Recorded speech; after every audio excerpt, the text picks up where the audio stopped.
Here on our channel, people's stories come to life. Stories from different eras, professions, and destinies.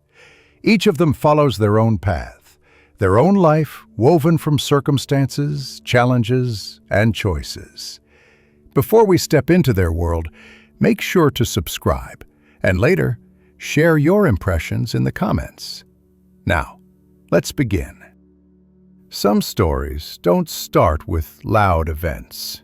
They start small, with details, with moments that seem insignificant, yet hold entire worlds within them. These are stories about people who never chose to be heroes. They simply lived, worked, made mistakes, learned from them, and kept moving forward. The lives of such people unfold like a slowly blooming flower, each petal revealing itself in its own time, each layer hiding new secrets, new pains, new joys. This is a story from a time when the world was just a little different.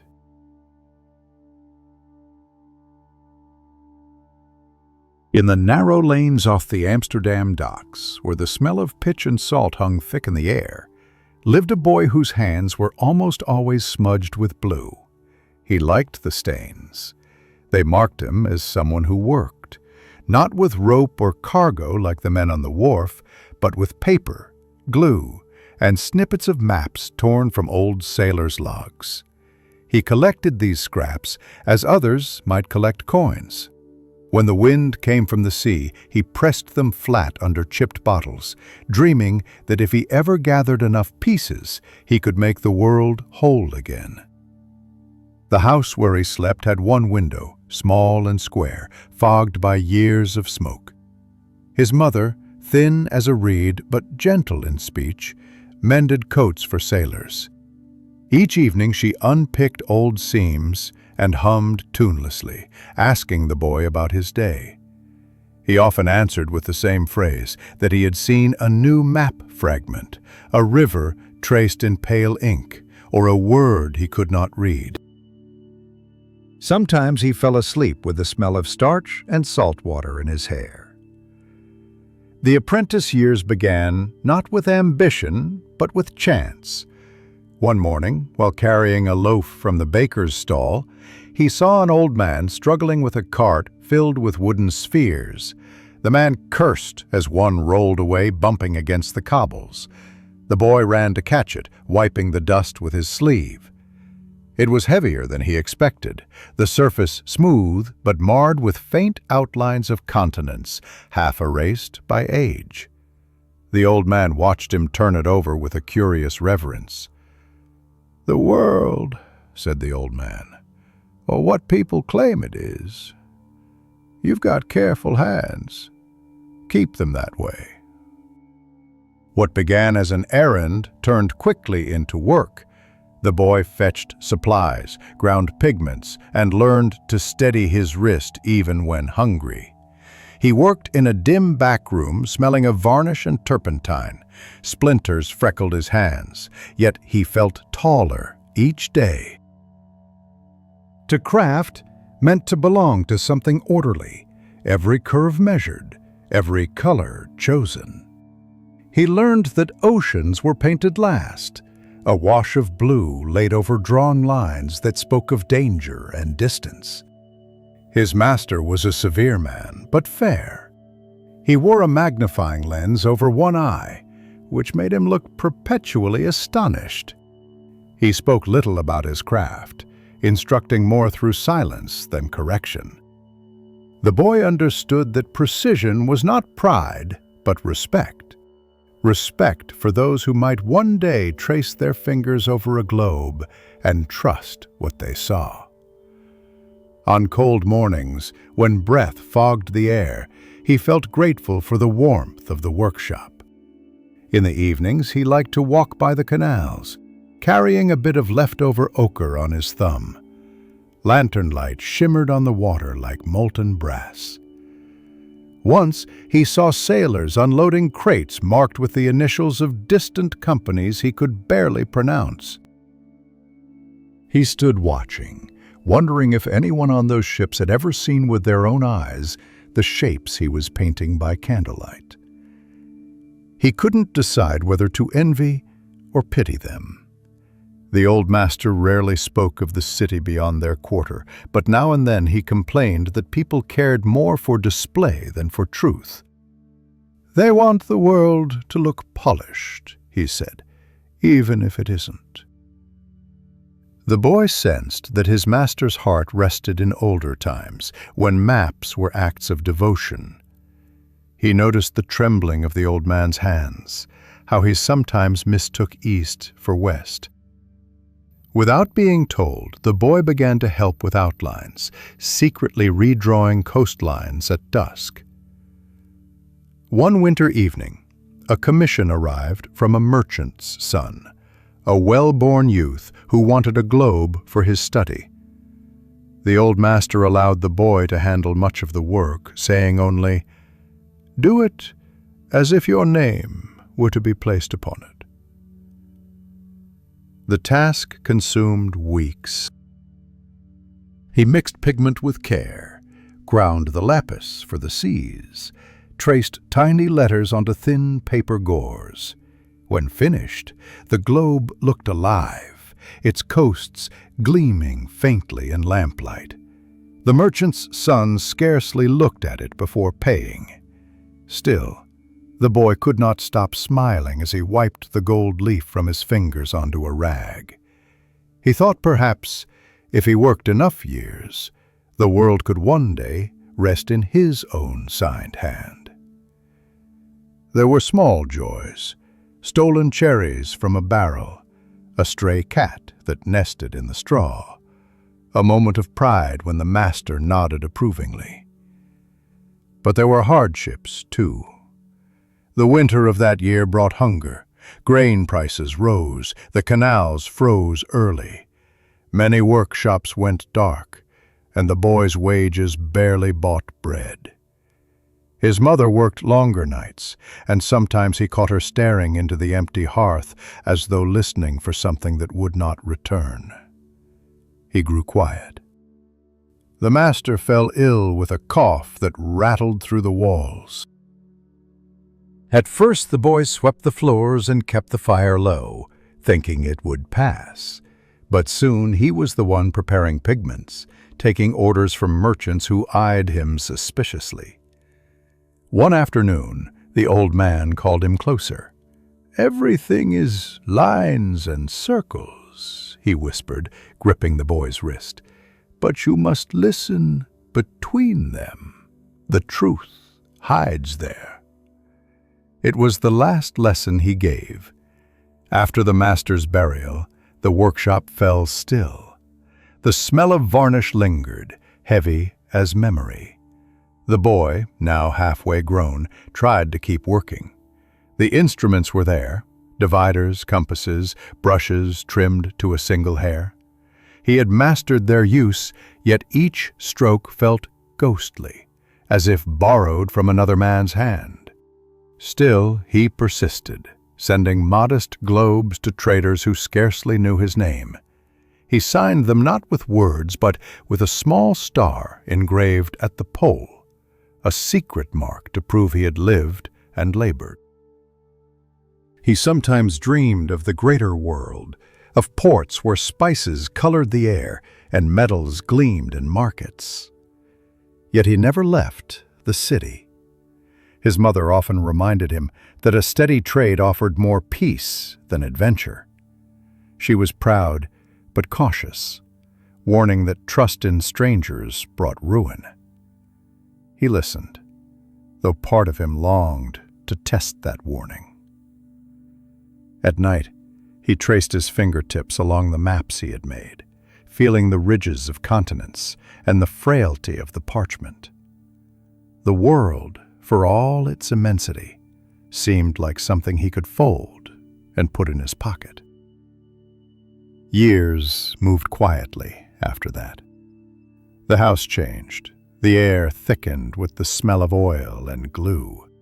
He became known, if only by first name, to a few merchants who paid enough to keep the workshop alive. He kept to himself, laughing softly when the dock boys teased him for smelling of ink instead of rope. Inside, he still felt the presence of his old master, patient, watchful, demanding order. There were no grand revelations, just the slow gathering of knowledge that every craftsman acquires. That beauty resists haste, that truth, like varnish, deepens with time, that a good map is never quite finished. His humor brightened through the years, mellowed by experience. He joked with sailors who stopped to stare through the window, asking which lands were worth the voyage and which should remain imaginary. They would laugh, toss him a coin, and wander on. Sometimes he caught his reflection in the curved surface of a globe and saw only a blur, a craftsman bent over his work, erased in the shimmer of lacquer. It didn't trouble him. Life, after all, was made of such reflections, shifting with the light. As the chapter of his youth closed, the canals thawed and the city resumed its noise. Traders shouted, bells sounded from the Westerkerk, boats creaked at their moorings. He would stand at the doorway of his shop, the scent of varnish mixing with sea air, and wave a stained fingertip toward the passing ships. In his mind, every departing sail carried a whisper of his work, of lines and circles, of the tiny painted world he had helped to shape. Morning light slipped across the surface of the canal, carrying with it the fine dust of trade, the smell of coffee beans, tar, and damp rope. In one of the smaller houses, wedged between a sailmaker's loft and a baker's shop, a craftsman bent over a bench strewn with paper. His hands, once those of an apprentice, had grown steady and firm, though his boots still bore the familiar stains of pigment and glue. The old master's tools rested beside him in neat rows, compass points dulled from use, rulers edged with careful notches, a single lens that caught the sunlight like a drop of water. He had worked through the night finishing a commission, tracing coastlines until his eyes blurred. The mapmakers of Amsterdam were less numerous now. Most trade was in printed charts, cheaper and faster to produce. But there remained a few clients who preferred the intimacy of the handmade globe, a bookshelf ornament, a marker of learning. These men sought precision and artistry, and he supplied both, though rarely for fair pay. His name appeared nowhere on the finished work, only the client's crest embossed in gold. He had learned to live without complaint. His coin purse filled slowly, but the shop had survived, and that was enough. In the mornings he would step outside to wash brushes in the canal, nodding to neighbors who called out news of ships or the rising cost of grain. The baker's wife often left him a loaf wrapped in paper scented with anise. She liked to say, "A man with paint on his cuffs must not bother with dough on his hands." He smiled, but never lingered. Words could lead to debts of another kind. By trade he was precise, but by nature he had a quiet humor. He enjoyed watching passers-by puzzle at the half-finished globes displayed in his window. Seas empty of islands, continents waiting for names.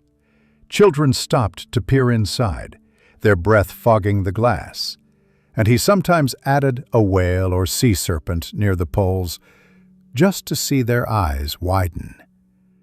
It was, he liked to think, his one indulgence in mischief. A cousin came to live with him that spring, Pieter, younger, sharper, with the air of someone who belonged among chatter and smoke, more than paper and varnish. He had arrived unannounced, clutching a small valise and a grin that disarmed reproach. Their mothers had been sisters, family obliged hospitality. Pieter said he had left a clerkship at a counting house in The Hague, though his explanation shifted each time it was asked. He called the workshop romantic, all that painting of oceans you'll never see. The craftsman tolerated him, partly from affection, partly from habit. Pieter's presence lightened the house. He whistled while sweeping floors and was quick with customers, flattering them with practiced charm. Business improved a little. Merchants who once passed indifferently began stopping to chat, drawn by Pieter's talk of exotic ports and fortunes waiting to be made. For a time, the craftsman allowed himself to believe they made a good pair, one guided by reliability, the other by persuasion. There were evenings when, after long hours of work, the cousins sat by the small window facing the canal. They would share a jug of thin ale and watch the reflections of lanterns slide across the dark water. Music sometimes drifted from nearby taverns, violins, muffled laughter, and Pieter spoke of plans, a larger shop, commissions from abroad, perhaps even models for academies or noblemen. The craftsman listened, reluctant to dampen enthusiasm, but wary of dreams he could not afford. He had seen too many men chase success until it broke them. The city itself seemed restless that year. The wind carried more noise from the docks. Factories smoked longer hours. Foreigners lingered in the coffee houses, speaking of revolutions across Europe. Change was a word people whispered, as though it required permission. Yet within the little workshop, time moved differently. A world of paper and lacquer resisted the haste of merchants. Each layer of varnish demanded patience, an act almost meditative in its slowness. Still, quiet resentment sometimes stirred when Pieter accepted money on his behalf and returned only vague accounts of prices. The craftsman said nothing, but kept mental tally of figures. Trust between kin is seldom questioned early. Suspicion creeps in through small fractures. The young man noticed none of it. He was too busy improving his attire, speaking of acquaintances among ship captains, and laughing that his cousin needed more worldly manners. Autumn brought trade from a wealthy merchant family, a large order for paired terrestrial and celestial globes. It was the most profitable commission he had ever received. He labored cautiously, tracing constellations with trembling concentration. When the pair were finished, he stood back and admired their gleam under lamplight. The world above and the world below, both bound within spheres of varnished oak. Delivering them felt like releasing a part of himself. Yet when payment came through Pieter's hands, the amount did not match the promise. He questioned it once. Pieter waved him off with charm and arithmetic too quick to follow. He began rising earlier, sometimes before dawn, to work alone. There was peace in those hours before the city stirred. Only the soft rustle of rats, the first creaking boat, the faint smell of flour from the bakery. The shop glowed faintly in the lantern's haze. He felt then the quiet pride of a man whose existence, however small, added some order to the disorder outside. Each globe was a prayer said with brush and varnish. Customers came and went. Some were scholars, others sailors wanting keepsakes to show their children. One day, a thin man in a wool coat requested a globe showing a new route around Africa. When asked if he meant a line of the Portuguese traders, he answered curtly, "No, a faster passage, drawn only in rumor." For an instant the craftsman studied his face. He sensed deceit, or perhaps longing. But curiosity was a luxury he could not afford, and so accepted the commission quietly. It would not be his first job built more on imagination than truth. Through that winter, he noticed how Amsterdam's grandeur seemed both solid and weary. Canals froze at the edges, but smoke rose constantly from chimneys. People spoke of prices more often than fortunes, of laws from distant capitals that reached into every street. The craftsman, modest in ambition, thought only of surviving each season. Yet sometimes at night, when he finished a globe and extinguished his lamp, he would catch sight of his reflection in its curved surface, distorted among painted seas. It gave him the feeling of belonging to a world that looked back. By then he had learned to keep humor as a defense. When a client complained that an island seemed misplaced, he replied, "Perhaps it drifted overnight." The man frowned. Peter laughed too loudly. Small laughter, though, kept him alive. Laughter and work, the two anchors that bound his restless thoughts. But even the careful must misstep. One evening he found a sealed letter atop his desk. It bore Peter's handwriting but carried no explanation. The wax was stamped with a crest he did not know, a ringed serpent biting its tail. He opened it, expecting an invoice. Inside lay a note requesting that a globe be prepared for a private collector of maritime curiosities. Payment to be delivered in gold. The specifications were detailed but strange. Precise latitudes, an unfamiliar island marked midway across the Indian Ocean. The signature read only E. Welt. He thought little of it that night, assuming Pieter's usual exaggerations. Yet something about the island drew his gaze. The coordinates matched no chart he owned. He felt the faint thrill of a puzzle, then dismissed it. Work first, wonder later. The days grew colder. Ice rimed the eaves, and the canals quieted under thin sheets of frost. Pieter became secretive, leaving the house for long spells, returning with the smell of taverns on his coat. Business slowed after the holidays. The craftsman took on small repairs to pay for firewood. Frequently he found himself alone, listening to distant bells, the hiss of burning oil. His thoughts circled unbidden to the letter, thanks that ringed serpent and the unknown name. In moments of idleness he would imagine the supposed island. What kind of place was it? Who would gain by adding invention to a globe meant to record truth? A patron's whim, perhaps?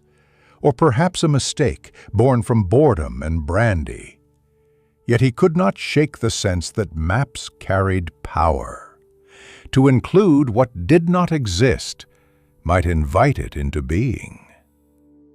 Evening blurred into night. The wind from the sea pressed against the shutters. He closed his ledger and sat by the dull glow of embers, tracing a finger over the coordinates written in the stranger's neat hand. He realized he was smiling, not out of greed, but curiosity.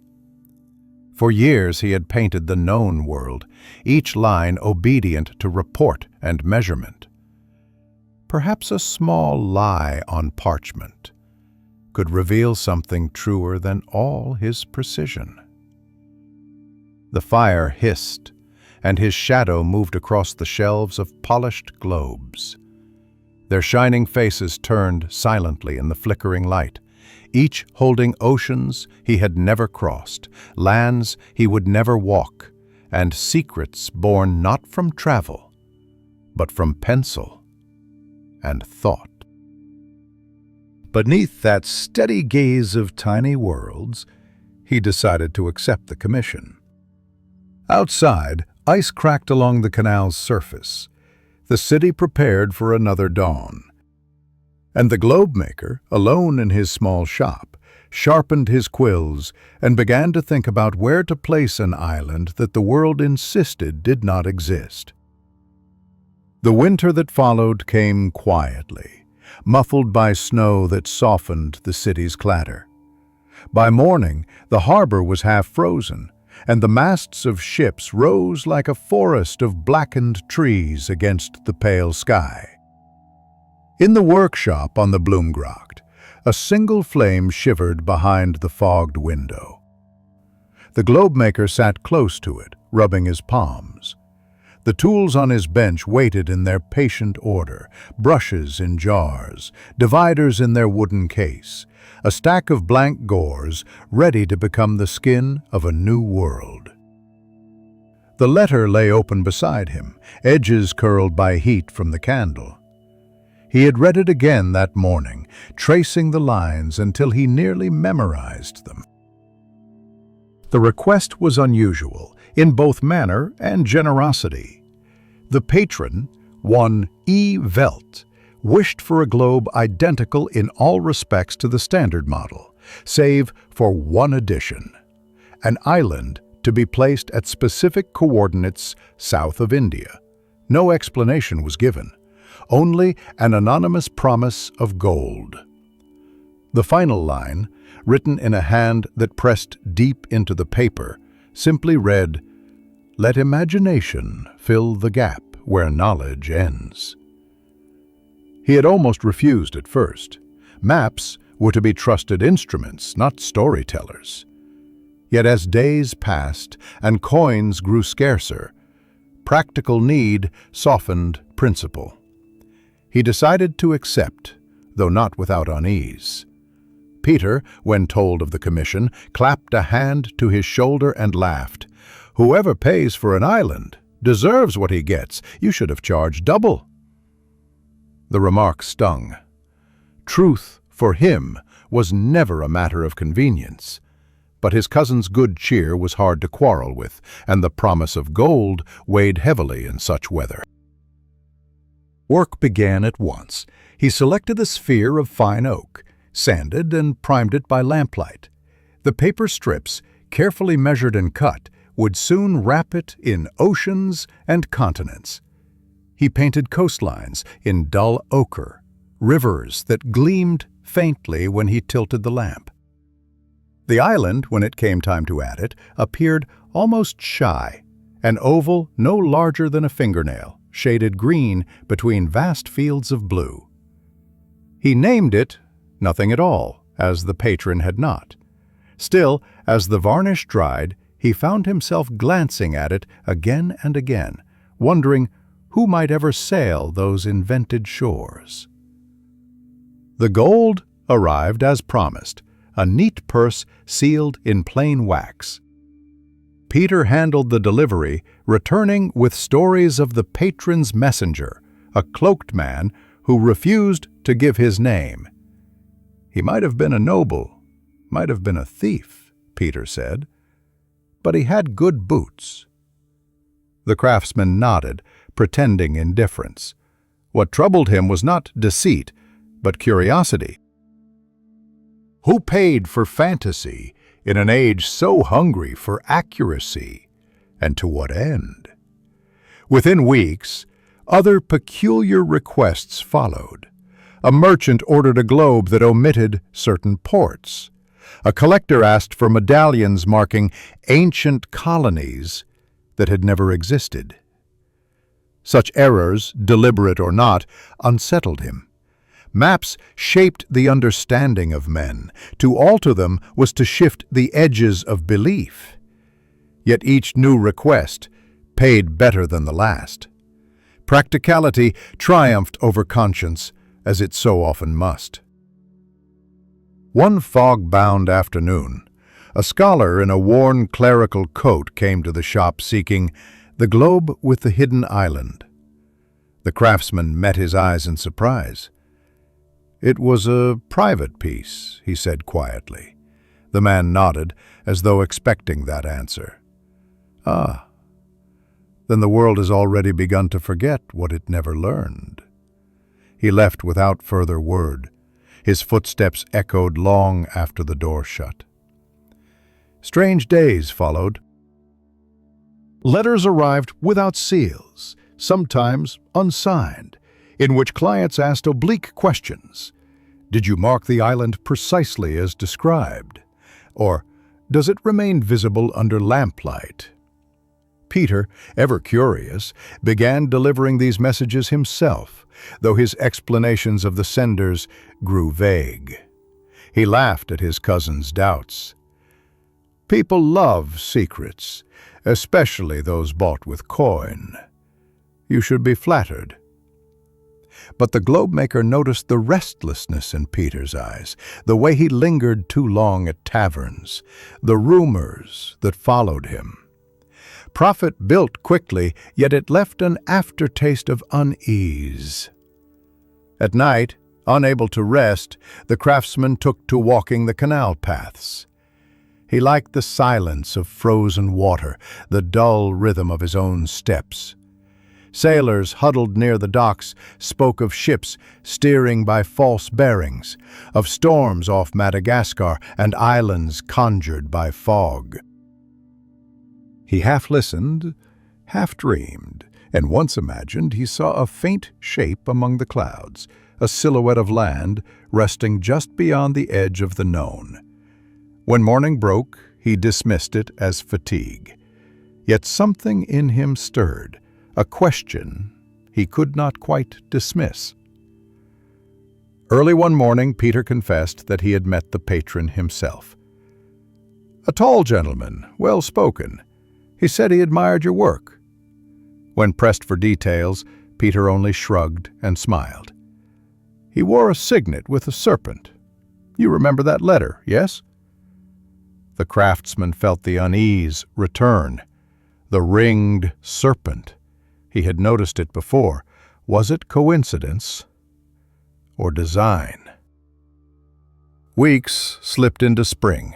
The commission completed, the gold nearly spent on ordinary needs, life might have resumed its calm routine. Yet whispers followed him now. Twice he noticed men waiting near the shop longer than seemed natural. Once, returning from the harbor, he found the lock tampered with, but nothing stolen. His distrust of Pieter, buried under habit, began to resurface. Still, he said nothing. Family bound more tightly than suspicion. Not long after, an invitation arrived, handwritten, with that same circular emblem faintly pressed into the wax. It requested his presence at a small gathering of scholars and patrons concerned with the philosophy of discovery. Pieter brought it home with exaggerated innocence, saying he thought it might bring good business. The craftsman read the message several times, uncertain whether to accept. Curiosity was stronger than caution. He agreed to attend, if only to see the kind of men who spoke of discovery while inventing islands. The meeting was held in a merchant's house, overlooking the Herengracht. Candles burned low, scenting the air with wax and smoke. A half-dozen gentlemen stood around a table covered with maps and compasses. They greeted him politely, but studied him more than his work. Their talk drifted between trade and theology, the borders of fact and faith.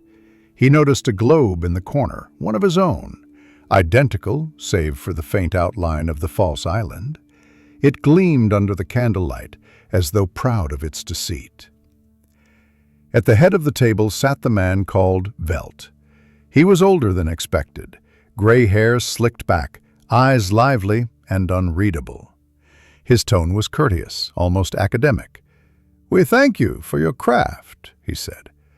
"Artisans such as yourself shape the substance of the world. Without you, maps would be barren lists, not dreams." The craftsman bowed slightly, unsure if gratitude or irony was intended. Velt smiled, sensing doubt. "You draw what you see," he continued. "We ask only that you also draw what might yet be seen." Later that night, walking home under the slow drizzle, The globe maker felt both admiration and dread. These men traded in imagination the way bankers traded in coin. They spoke of continents waiting under the waves, of cities glimpsed through telescopes. Perhaps, he thought, they sought comfort in mystery, the way others sought faith. But to him, whose craft depended on truth precise as ink lines, their vision seemed perilously hollow. And yet, what harm could there be in letting the eyes wander beyond the known? He entered his workshop quietly. On the table lay the globe with the island, the varnish shining like moonlit water. Beneath his lamplight, it seemed alive, pulsing faintly, as if impatient to speak. He leaned closer. The green oval shimmered, bending under the curved glass of the horizon ring. For a heartbeat, he imagined he saw motion along its coast, a suggestion of mist or surf. His hand trembled. He stepped back, rubbed his eyes, and laughed at himself. Sleep deprivation, nothing more. Still, when he turned the lamp away, he avoided looking at that place again. The following days passed half in a trance. Work continued, but his concentration faltered. Customers complained of delays. Peter dismissed them with charm. Once, when fetching pigment, the craftsman paused in the supply shop to study a printed map newly arrived from London. He scanned the Indian Ocean, tracing familiar lines. There was no island. Of course there wasn't. Yet a faint, smudged dot marked roughly the same location. He stared at it until the clerk interrupted, asking if something was wrong. "No," he replied, "just poor printing." That night, unable to sleep, he stood at the window watching the canal. The water reflected the lamps like broken gold. He wondered what the world gained by its lies. Small embellishments that comforted the proud, erased the unknown, filled the blank. Perhaps, he thought, falsehood had its purpose, to remind men that truth was fragile. Still, the thought offered no rest. Peter returned late again, reeking of brandy. When challenged, he swore he was cultivating patrons. His laughter sounded forced. The craftsman let it pass, knowing argument would only widen the silent gulf between them. Secrets, he realized, were like water. They seeped through any barrier given time. The snow melted at last, and the canals filled again with the noise of trade. Yet the mystery of the island refused to leave him.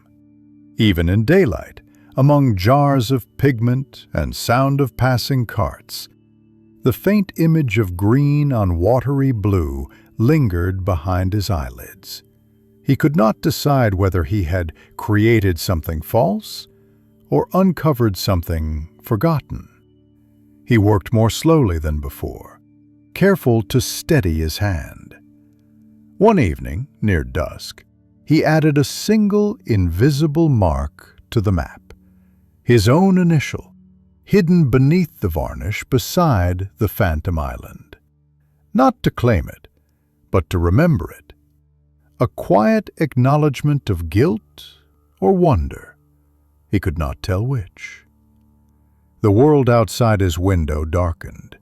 Bells tolled across the city.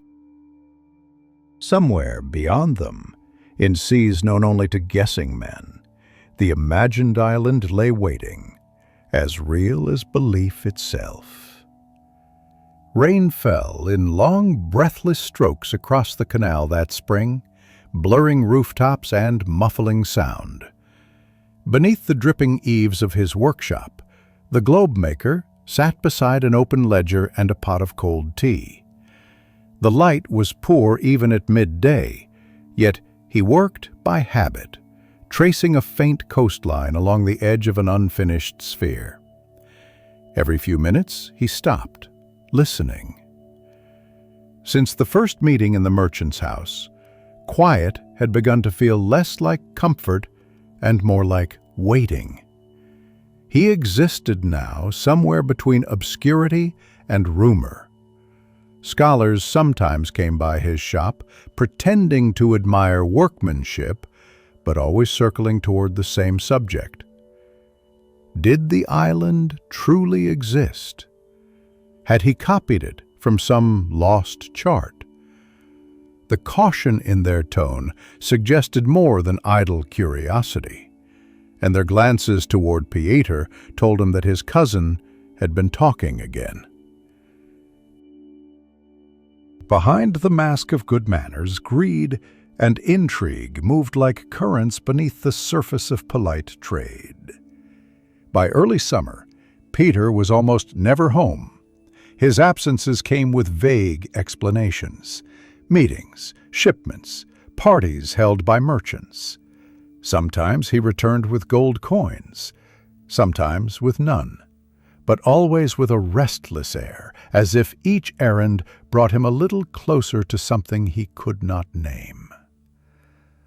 The globe maker stopped asking questions. Experience had taught him that trust, like varnish, once cracked, could never be entirely smooth again. Still, the work continued. Orders for common globes arrived steadily, and he fulfilled them all, though his mind often wandered. Late at night, he looked again at that particular model with the false island, tracing the delicate green oval beneath layers of polished glaze. The island no longer seemed an error, but a quiet riddle. He felt both pride and unease, as if he had glimpsed a truth others refused to draw. One day, an unfamiliar sailor appeared in the shop, broad-shouldered and rough-handed, missing 2 fingers from his left hand. He spoke Dutch with a foreign accent and asked for repairs to a pocket compass. When the craftsman returned the fixed instrument, the sailor studied him keenly. "They say you paint the islands others forget," he said. Before the globe maker could reply, the man leaned closer, voice thick with sea salt and smoke. "I saw it once. Your island. South by east of Madagascar. 3 days' sail from nowhere. A white mist sat on its shore like breath." The craftsman felt his mouth dry. "Perhaps you saw a reef or smoke?" The sailor smiled without humor. "I saw land, and when the storm cleared, it was gone." He placed 3 silver coins on the table, more than owed for any compass. "If you ever find the truth of it," he said, "don't name it aloud." Then he left. The doorbell jingled once, and silence followed. After that, the globe maker began reading every map he could find. He visited the stalls along the quays, the scholars' libraries, even the back rooms of taverns where shipmasters bragged of their routes. In one collection of East India charts, he found notes scrawled in a different hand, faded, unfinished measurements of an island near the very coordinates he had painted. But the ink was smeared, as if someone had tried to erase the evidence. He copied the markings into his own book, heart unsteady with wonder and doubt.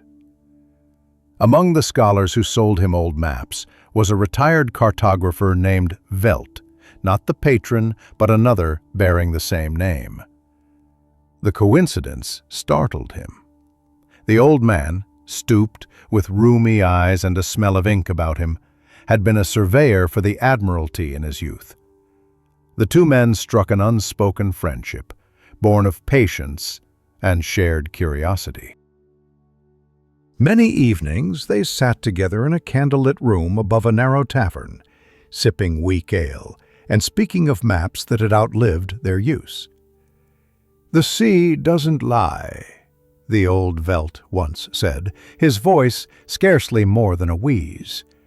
"But men do, and we chart their lies as if mercy demands it." He told of expeditions struck from official records, of islands that disappeared soon after being drawn, and of secret societies within the universities that preserved their own alternate atlases, maps of what should not exist. His eyes glimmered with weary amusement. "The world is not one thing, my friend. It is many versions pretending to agree." The words clung to the craftsman long after he walked home. He could not tell whether they contained warning or approval. That night, he dreamed of the same island again, now gleaming faintly under a starlit sea, pulsing as if alive. On waking, his hand reached instinctively toward the shelf where the false globe stood, but he found only cold emptiness. Peter had moved it, the shelf bare except for a faint circular dust mark. When his cousin returned hours later, eyes bright with sleepless triumph, explanations burst forth too easily. "A patron requested to borrow it for study," he said, pouring wine as though generosity might smooth suspicion. "They will return it soon. Think of the reputation this brings, your work discussed among learned men." The craftsman said nothing, though his chest tightened with dread. He knew then that Peter had traded more than wood and lacquer. He had traded the quiet honesty that binds craft to conscience. Days passed without the globe's return. He searched for its trail, visiting merchants, acquaintances, and even the taverns where Peter boasted among careless company. Slowly, a pattern emerged. There was indeed a group, gentlemen who met under the guise of scholars, devoted to preserving truths erased by official science. They called themselves the Society of the Returning World. The description unsettled him. These were no harmless dreamers, but men of conviction, their curiosity tethered to ambition. He resolved to visit the retired cartographer again for counsel, though rain beat hard against the windows that evening. The older man lay bundled under a thin blanket, illness creeping into his lungs. Seeing the worry in the artisan's eyes, he gave a frail smile. "Do not chase truth," he whispered, as if it were a lantern carried by others. "The more you follow, the darker it becomes." From a drawer he took a folded parchment and handed it over. "Keep this. It belonged to an expedition that vanished. If you open it, be ready to question what you know of land and sea." The craftsman carried the parcel home through the rain, hands trembling. Once inside, he hesitated before unfolding it. The ink was faint, the names unfamiliar, but there again, drawn in jagged precision, lay the same island. Its outline matched his own too closely for chance. In the margin, a note appeared in Latin, "Terra praeter intentionem," the land beyond purpose. He stared until the lines seemed to blur into waves. The days that followed slowed into a strange quiet. Peter's visits grew rarer, his laughter faded. Once, at dawn, the craftsman found his cousin asleep at the bench, surrounded by open letters and a small velvet pouch of gold. He did not stir him. There was nothing more to say between them that would mend what greed had undone. Outside, the air thickened with summer storms. The canals filled until water spilled over cobblestones, and even the gulls flew close to ground. In that damp blur of days, he felt the weight of invisible onlookers, men in hats lingering near doorways, carriages that stopped briefly before moving on. Someone, somewhere, sought what he now held folded in his desk. Proof that imagination and truth had met and shaken hands. One night, restless from worry, he lit a candle and returned to the paper. The ink shimmered faintly, almost alive. He traced the outline of the island with a dry brush, then dipped the tip into varnish.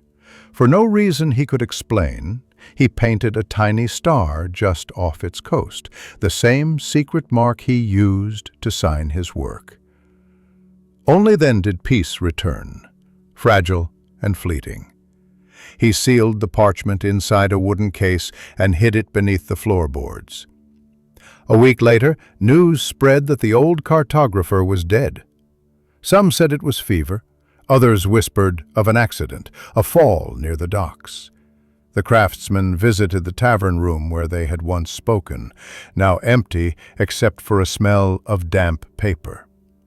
In the corner lay a broken compass and a sheet of notes he half recognized. Someone had already searched the place. The realization settled in him like slow ice. What began as curiosity had become pursuit, and he was now a part of it. He walked home through a city washed clean by rain, the twilight pale and metallic. In the reflection of the canal water, Amsterdam trembled, the lights, the roofs, the faint clouds of breath. Everything doubled, as if the world insisted on its own uncertainty.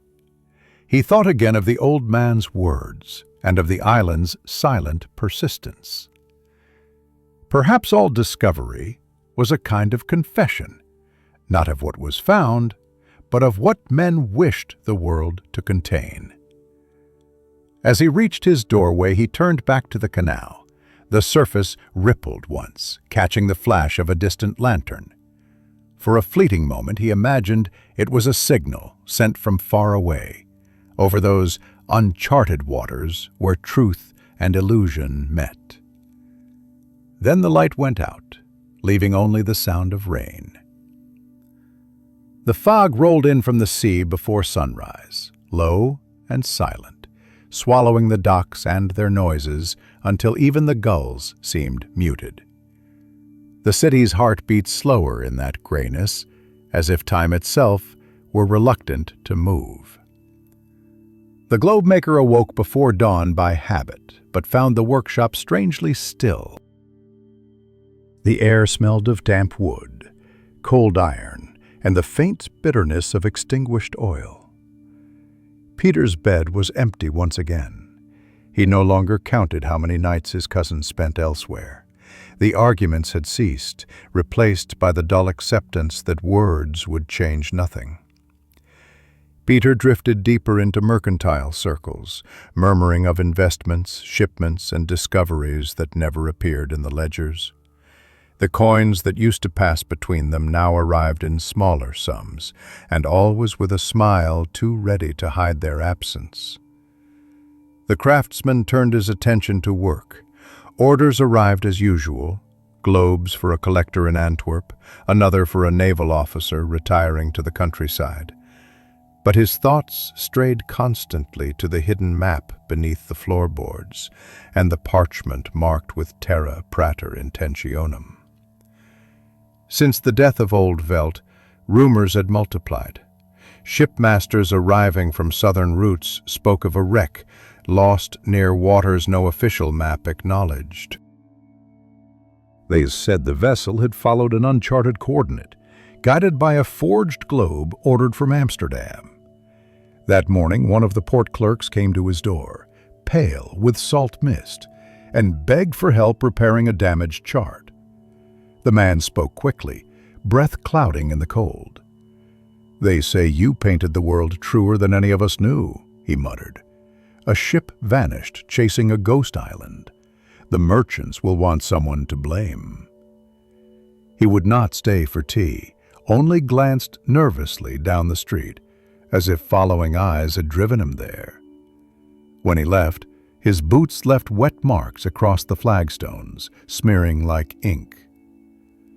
All day the globemaker worked without finishing a thing. Outside, the voice of the harbor rose and fell through the fog. Cartwheels, whistles, the thud of ropes swinging against masts. By nightfall, the fog deepened into smoke.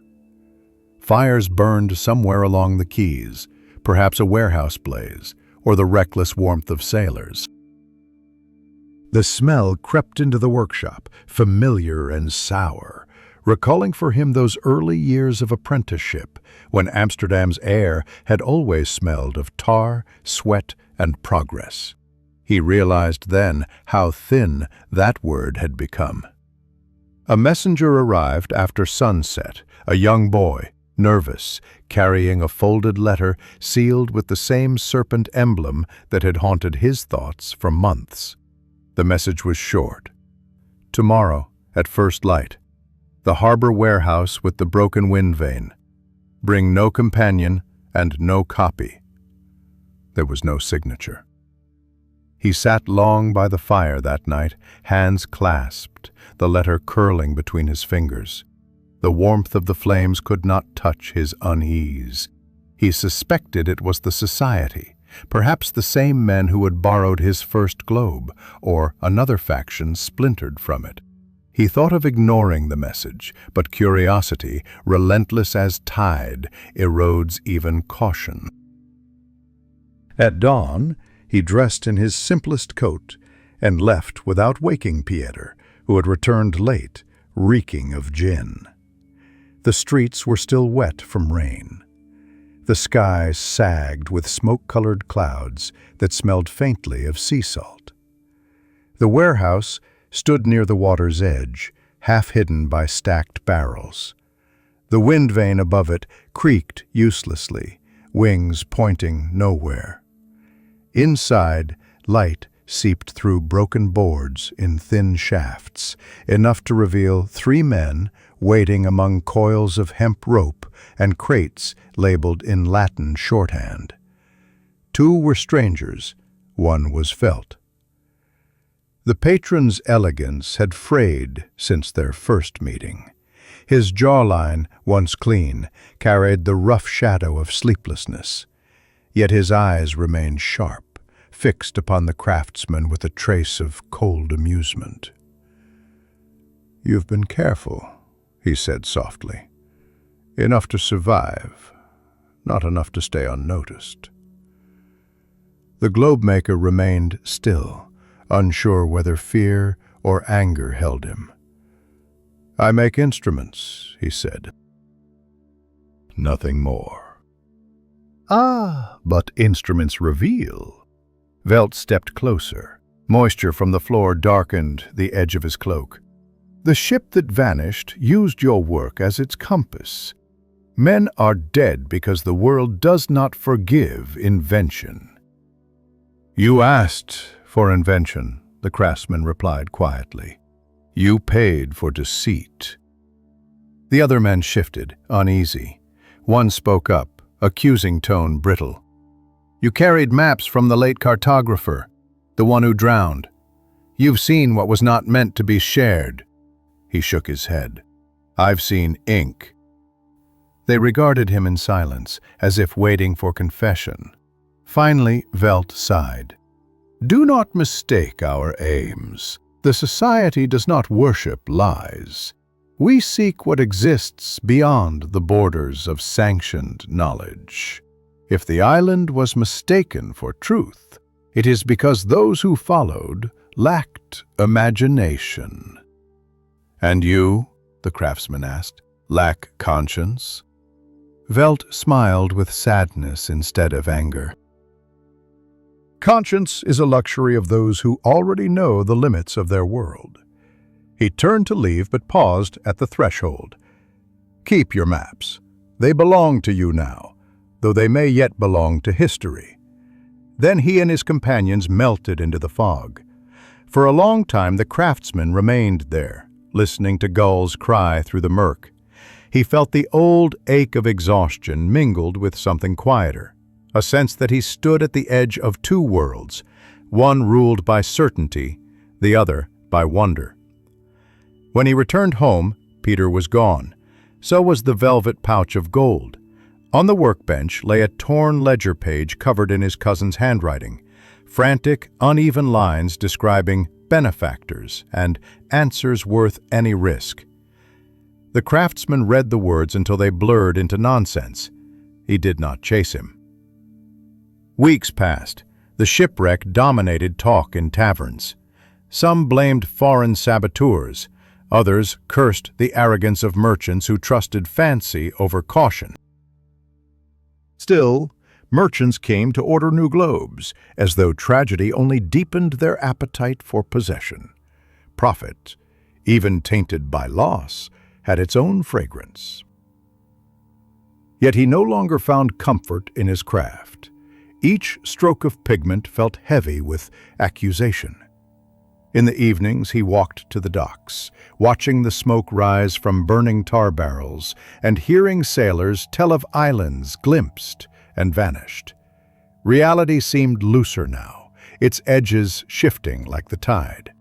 Once he spotted floating among debris a fragment of painted wood, curved, smooth, and bearing faint traces of a coastline that might have been his own handiwork. He left it drifting in the current. Some things were better claimed by the sea. One afternoon in early autumn, an officer from the port authority appeared at his door, carrying a small chest sealed with wax. "From the wreck of the Orion," he said. "Found off the Cape route." Inside lay a crushed brass sextant, a waterlogged logbook, and at the bottom, a fragment of an ivory meridian ring marked with his own engraving, the tiny star he used as his seal. The officer mentioned nothing of blame, only that the ship's course matched no approved chart. He accepted the box in silence. After the officer left, he hid it away and did not touch it again. The city's rhythm resumed, though under its surface something had shifted. New rumors stirred of societies dissolving, of men disappearing, of pages burnt. The serpent emblem ceased appearing in letters. Peter's name surfaced once in the tales, a Dutchman fleeing north after selling forbidden maps to the English. Whether it was true hardly mattered. Every deception eventually becomes another man's story. The workshop aged around him. The varnish darkened, the tools wore flatter, and candle soot clung to the beams. He worked slower now, each order completed with the care of repentance. Yet sometimes, when the light was right, he caught the faint reflection of that vanished island in the glaze of a finished globe. Not drawn, not visible, but remembered by the hand that once shaped it. On rainy evenings, the city echoed with the clatter of carts and the deep groan of ships moving through the locks. He would pause his work, gaze through the rippled glass, and imagine the harbor filled with smoke. Somewhere out there, maps lay soaked, torn open by wind and salt, the outlines of continents smeared into watercolor haze. Within that uncertainty, he sensed a strange mercy, the world's refusal to be perfectly known. When night fell, he extinguished his lamp and listened to the soft hiss of the rain against the window. The workshop lay in darkness, except for the faint sheen of a dozen globes stacked neatly on the shelf. Quiet planets turning toward their borrowed dawns. Each held its secrets in silence, and in that silence he found the smallest trace of peace. By the time autumn returned, Amsterdam had grown restless. The canals wore a sheen of dull silver under the low sky, and the smell of burnt sugar and coal drifted from the warehouses. Rumor traveled faster than trade that season. Whispers of missing ships, corrupted maps, and merchants ruined by invisible costs. The world, it seemed, had become a little less sure of itself. The globe maker lived quietly amid that uncertainty. His shop remained modest, yet he found work steady enough. Restorations, repairs, occasional commissions from academics who valued his precision. He avoided conversation and rarely ventured beyond the quarter, but solitude is never absolute. Letters found him still, delivered without return addresses, written in controlled, formal hands. Many asked politely, almost academically, whether he still possessed Velt's Island.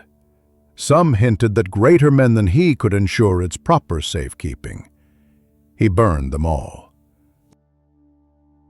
Nights were quieter than he remembered from youth, but his sleep held a strange restlessness. The island visited him in dreams, not the painted speck beneath his brush, but a real coast, lit by moonlight, its shoreline shifting like paper soaked in ink. When he woke, the smell of varnish clung to his hands, though he had not painted in days. It was at such moments he felt most uncertain whether he still served truth or merely habit. One evening, while closing the shutters, he saw a familiar figure watching from across the canal. The man loitered near the baker's cart, pretending to inspect loaves. A slim cane, a fine coat, the posture of someone accustomed to veiled purpose.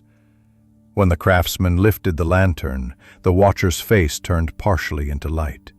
It was Peter, older now, his sharpness dulled by weather and indulgence, but unmistakable. The days that followed unfolded like a repetition of old sins. Peter returned to the shop as though no absence had passed, carrying only a damp satchel and a rehearsed charm. He spoke of new employers, gentlemen of intellect, connected to trade and learning alike. They call themselves the Society of the Returning World, he said proudly. The same you once spoke of, cousin. They seek to finish what was begun. The craftsman turned from his bench. And you trust them? Peter smiled, though his eyes betrayed fatigue. Trust isn't required. They believe the map is incomplete. They say everything unacknowledged demands existence. The island, the lost lands, if we refuse to draw them, they'll find someone who will. There are silences that last longer than words. The craftsman felt such a silence settle between them as dust settles on glass. He realized that nothing he could say would hold his cousin from the path he'd chosen. So instead, he said simply, "You'll find the truth costs more than it pays." Within a week, Peter was gone again, leaving only the scent of tobacco and promises behind. But the disappearance brought not relief, but dread. 2 mornings later, a sealed letter arrived bearing his cousin's handwriting. It asked him to come to a certain address on the eastern side of the city that same night. "For your eyes alone," it read, "I have something you must see, before they silence me too." He hesitated until dusk, then wrapped his coat tight and crossed the narrow bridges. The address led him to a tall house by the river, its shutters drawn, but candles burning behind the glass. A servant opened without a word, guiding him into a chamber filled with mirrors. Their silvered faces reflected the trembling light of a dozen flame-lit sconces. The air smelled faintly of ink, wine, and damp wool. At the center stood Velt. Age had leaned harder upon him since their last encounter, yet he carried himself with the same restrained confidence. His reflection multiplied around the room. Dozens of Velts, all watching from glass. "You've come," he said softly. Your cousin spoke true. I hoped curiosity would outlast resentment. The craftsman glanced around. On a table nearby rested a globe, larger, glossier than any he had made. Its seas shimmered under the candlelight. But when he bent closer, he saw that the continents were wrong, twisted, as though the world had turned inside out. At its center, unmissable now, was the green oval of the island. Around it, faint script spiraled like tide marks. "What is this?" he asked, voice thin. Velt gestured toward the globe. "A lesson about perception. A painter must imagine color on blank canvas before it exists. A cartographer must do the same with land. Every absence invites completion. We are the instrument of that completion." "These are toys," the craftsman replied. "Paint cannot make truth." "Ah, but truth is patient," Velt said, smiling. "It waits for belief." From the far door came movement, men entering in cloaks, faces shadowed by firelight. They murmured greetings, placed scrolls and notebooks upon the table. The craftsman realized the extent of it then, a full assembly, scholars and traders alike, bound by shared conviction that the imaginary deserved equal footing with the real. Peter appeared among them, his smile faltering when their eyes met. Each man took a place around the globe. Velt turned it slowly, his hand lingering upon the island. "Everything we know began as conjecture," he said. "A coastline glimpsed through fog, a story carried by sailors. We're not deceivers, we are keepers of possibilities." "Possibilities can drown men," the craftsman said quietly. They ignored the warning. Questions followed about his early work, about pigments, compass calibrations, surviving charts. He answered sparingly. But as the conversation turned to the lost ship, how its crew might have pursued the Phantom Island, he saw unease flicker across Peter's expression. Guilt sat poorly on his features. A silence fell when Velt noticed it too. "The crew of the Orion perished," the craftsman said, breaking the quiet. "Their trust was placed in what was drawn by my hand. You call that possibility?" Velt sighed, as if at a child's stubbornness. "We each serve a scale larger than conscience. Exploration requires illusion. Every new world is first mapped by faith." Something hardened in the craftsman then. "You mistake arrogance for vision." Peter's voice cracked the tension. "Enough. He doesn't understand." But understanding came, heavy and unwelcome, as Velt gestured for a servant to uncover another object on the table. A second globe, nearly identical to the first. This one bore his own tiny star signature at the pole. He stepped forward instinctively, reaching out. "We recovered it from your cousin's possession," Velt said. "He sold it for entry to our circle. But you see, we never lose what belongs to discovery." The craftsman looked at Peter. His cousin's face was pale with shame, but no words came. The silence cracked like glass. "I asked only for truth," the craftsman said at last. "You've turned it into trade." Velt made no reply.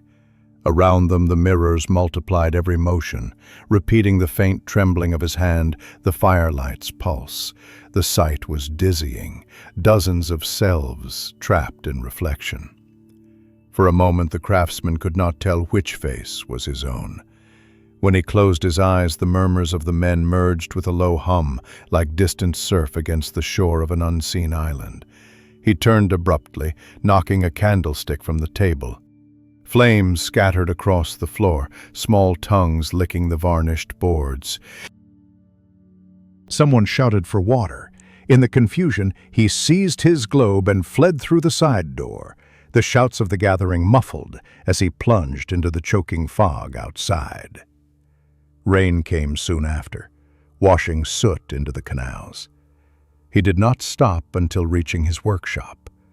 There, breath ragged and heart hollow, he placed the globe upon his bench. The faint star at its pole gleamed under the lamp. Beneath its varnish, the tiny island waited, still and unrepentant.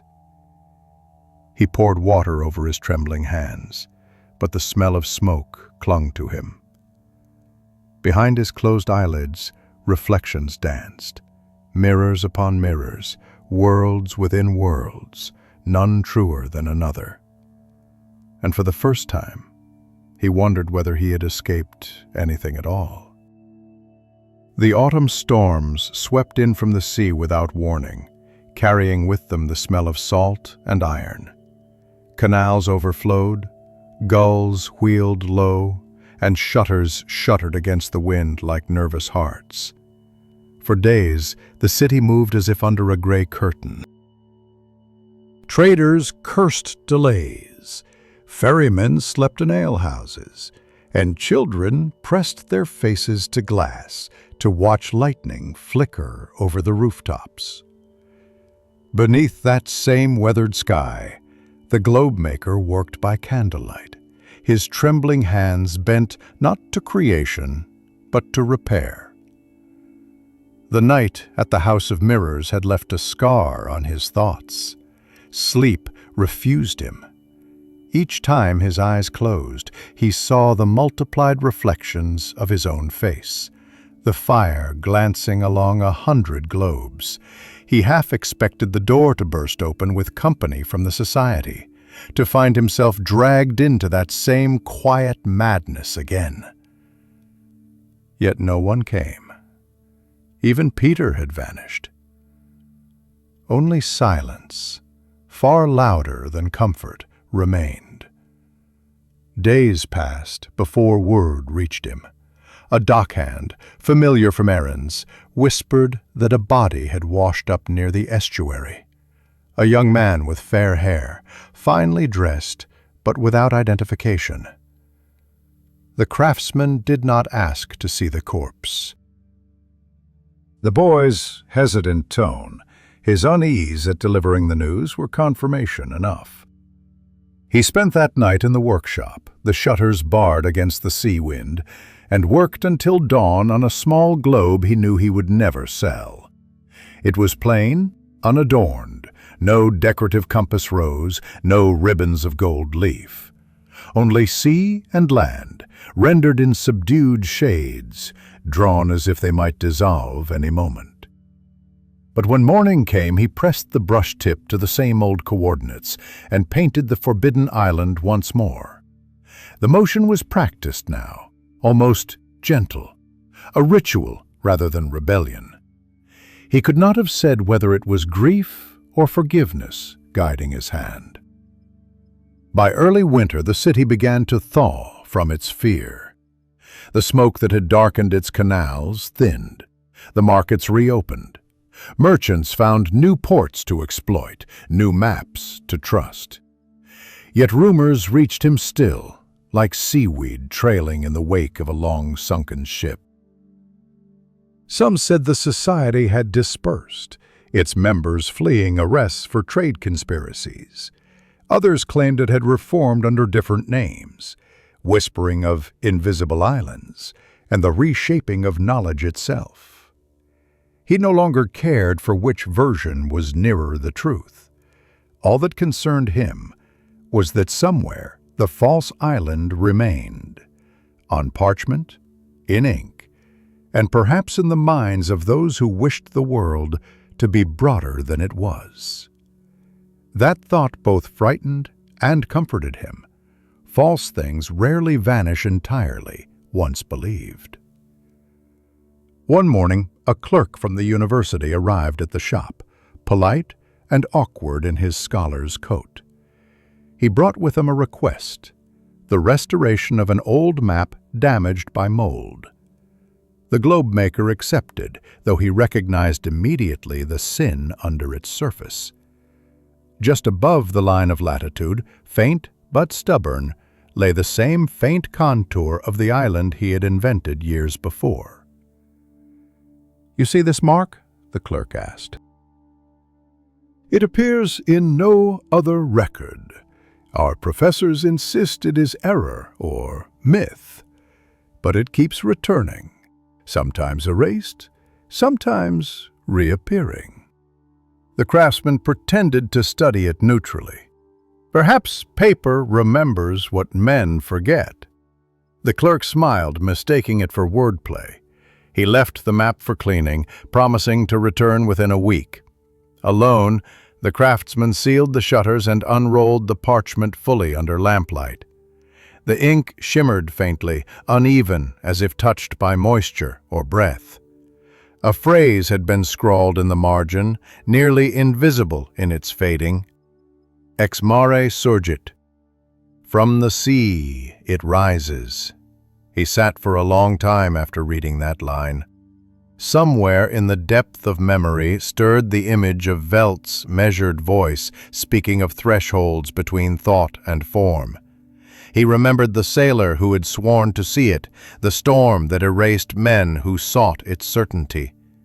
The world seemed a single vast palimpsest, written, scraped clean, and written again. The ink never fully dried. That evening, the rain returned. Coarse drops tapped against the window panes, keeping company as he worked. For the first time in many months, he took the hidden parcel from beneath the floorboards, the lost chart given by the old cartographer. The parchment had grown brittle, its creases softened by time, but the image still held that familiar oval, magnetic in its defiance. He stared at it until fatigue won and the candle burned low. Sleep came fitfully. He dreamed of standing on the island's shore. The sand underfoot shone like crushed glass. The water beyond it moved without sound. He felt neither heat nor cold, only stillness. Across the horizon rose the silhouettes of ships with torn sails, their masts bent like reeds. The voices of unseen men murmured seawards, carried on air too heavy for breath. Then, a whisper close to his ear. His own name, spoken slowly, drawn out until it vanished into wind. When he woke at dawn, the rain had stopped. In its place came silence and an unusual clarity of light. He watched it glance across the wooden floorboards, trace over the stacked globes, and settle on the one he had made for himself, the plain one, marked by that stubborn island. Something within him shifted then, not revelation, but surrender. He decided at last to find where it began. The paths to Haarlem's coast were muddy from the night's storm. He carried with him a small case containing his compass, one globe, and the old map. The journey was slow but steady. The fields were bare, wind-stripped, and pale with dew.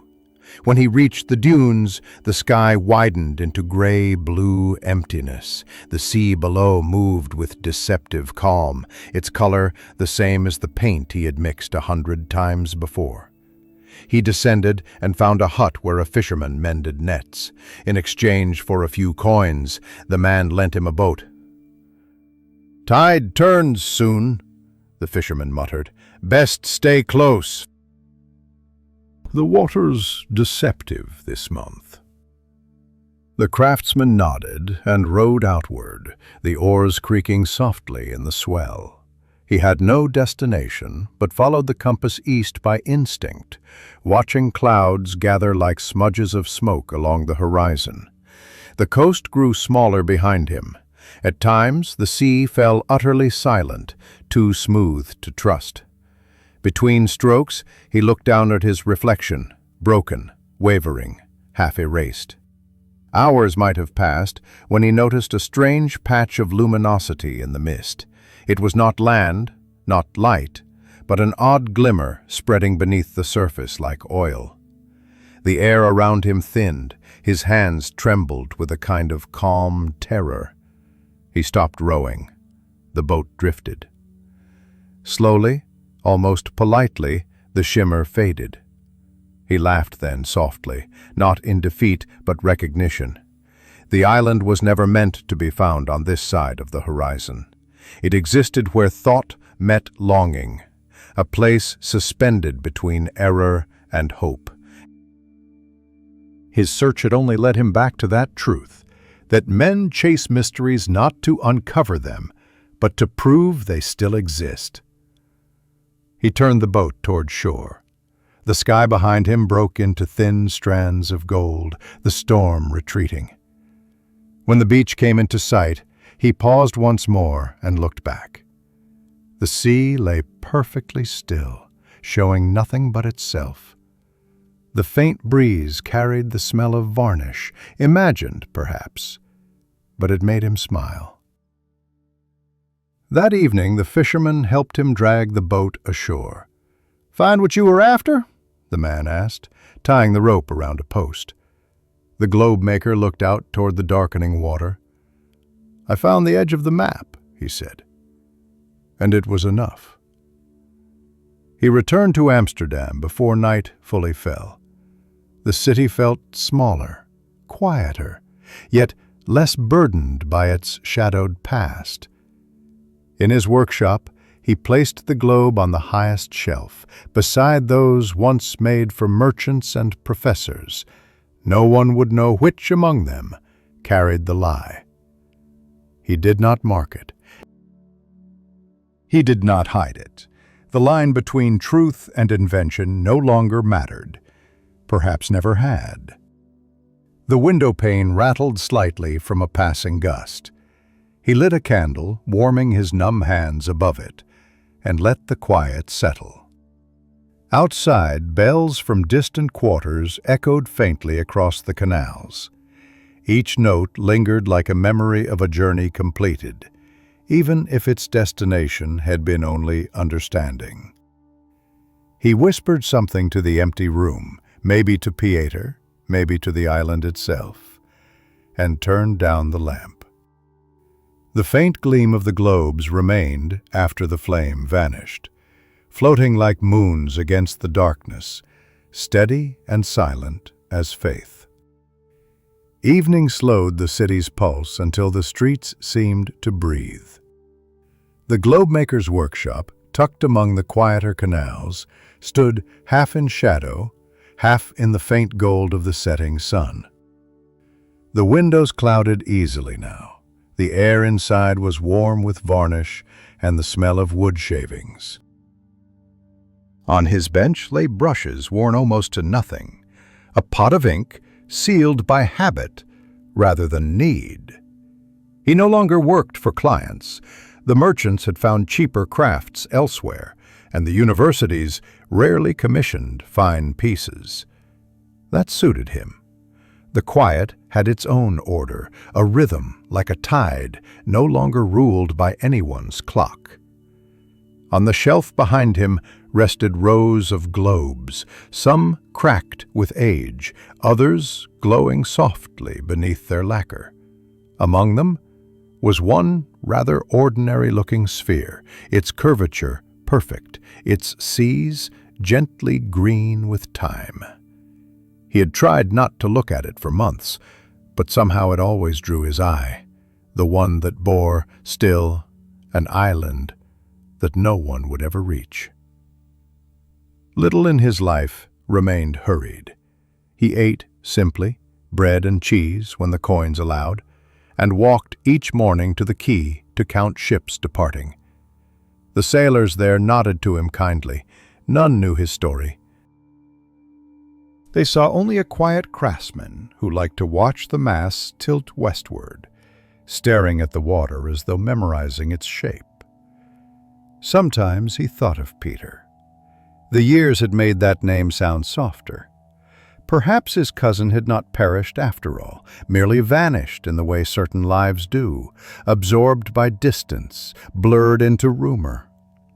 If he lived, he was surely changed beyond recognition. The globe maker no longer searched for proof.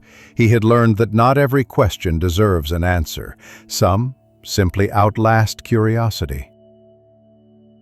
One winter afternoon, as snow fell in languid spirals across the canal, a small group of children pressed their faces to the window. The smallest pointed toward the lined shelves. "Are those the worlds?" he asked, voice muffled through the glass. The globe maker smiled and opened the door. The oldest boy stepped inside first, then two girls behind him, staring at the shining spheres as though they were lanterns stolen from the heavens. He showed them how the earth turned on its axis, how the brass meridian let one trace imaginary journeys. When they laughed at the strangeness of distant lands, he felt something stir in him, a warmth he had forgotten. They asked where the oceans ended, and he told them that they didn't, that every voyage only circles back to its beginning. Before leaving, the youngest asked if one could ever fall off the world. He crouched to meet the boy's eyes and said quietly, "Only when we stop believing there's more to see." That seemed to settle it. They left a few warm fingerprints on the glass before running home through the snow. Alone again, he tidied the bench but did not light the lamp. The dim blue of twilight spilled gently through the window, tinting everything familiar with calm unreality.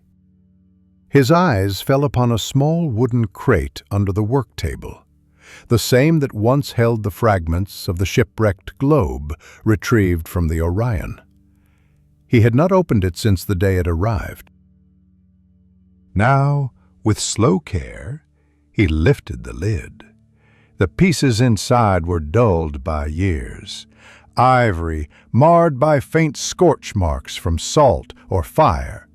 The faint engraving of his star signature had half disappeared. Yet when he turned the fragment in the candled light, it glimmered with quiet stubbornness, like something alive. The past no longer stung when it revealed itself. It only breathed softly, as memory does when handled gently. He wiped the piece clean and placed it beside the unbroken spheres, like a missing note returned to the melody it once completed. The evening deepened. Outside, lamps began to flare along the canals, their reflections slipping across the black water in long, trembling paths. Smoke rose from chimneys, milky and slow. He poured a cup of cheap wine and sat by the window. The glass rattled faintly each time a gust passed. It was a night suited for thought, but not regret. An old difference he had finally come to understand. He thought of his master, long buried, of the first globe they had made together, of the endless patience such craft demanded. He thought of Welt, and of those impossible believers who wished to will discovery into existence. Perhaps they too had acted out of faith, however misguided. The world owed them the courtesy of remembrance, if not absolution. Each had carried his portion of the same yearning, that endless, tender delusion that the unknown waits to be revealed if one only looks hard enough. He looked again at the false island. In the flicker of the candle, its outline seemed almost to breathe, as though waves lapped unseen shores. It occurred to him for the first time that it need not be false. The island's realness was no longer a question of geography, but of meaning. If it had given shape to his life, altered its course, taught him caution and wonder in equal parts. Was that not existence enough? He rose quietly and set another log upon the fire. The warmth spread unevenly across the room, awakening the scent of oak and polish. On the bench lay his tools, unopened boxes of pigment from distant ports, brushes lined like small instruments waiting for the next task. He wondered if he might paint one last globe, not for commission, not for display, but purely for the act of breathing order into chaos again. He began late that night, tracing with his finger the curve where the poles should meet. Each motion was deliberate, slowed by years but sharpened by memory. He painted not the known, nor entirely the unknown. Continents blurred into clouds, oceans became streaks of green and gray. His hands remembered without need of thought. When the last layer of varnish caught the lamplight, the surface glowed softly, somewhere between map and dream. It was near dawn when he stopped. The candle burned short. The city slept. He sat back and studied what he had made. It bore no names, no borders, only the gentle hint of an island encircled by calm sea. He felt no pride, only a quiet fullness, as though the shape itself had always waited for this moment to exist. He left the paint to dry and opened the window. The air smelled of thawing snow, faintly metallic, clean. The first light of morning settled across the canal, stirring the surface into rippled reflections. Bells began to toll from the Westerkerk, slow and certain, announcing not mortality, but continuity. Behind him, the fire dimmed to soft embers. The globes glowed in the pale light like guardians of a secret affection between man and world. He blew out the candle beside the newest one, and for an instant, every shadow in the room seemed to breathe. When the light fully entered the window, it struck the globes on the shelf, scattering glints across the walls, miniature suns in quiet orbit. The island appeared for a moment, and then faded gently back into the curve of the sea, content to remain unseen. The globe maker smiled faintly. The world, he thought, was not meant to be finished. It only waited to be looked at kindly, again and again, from every distance. And as the day unfolded across the sleeping city, he sat within that circle of reflected light, at peace with all that could be known, and all that would remain imagined.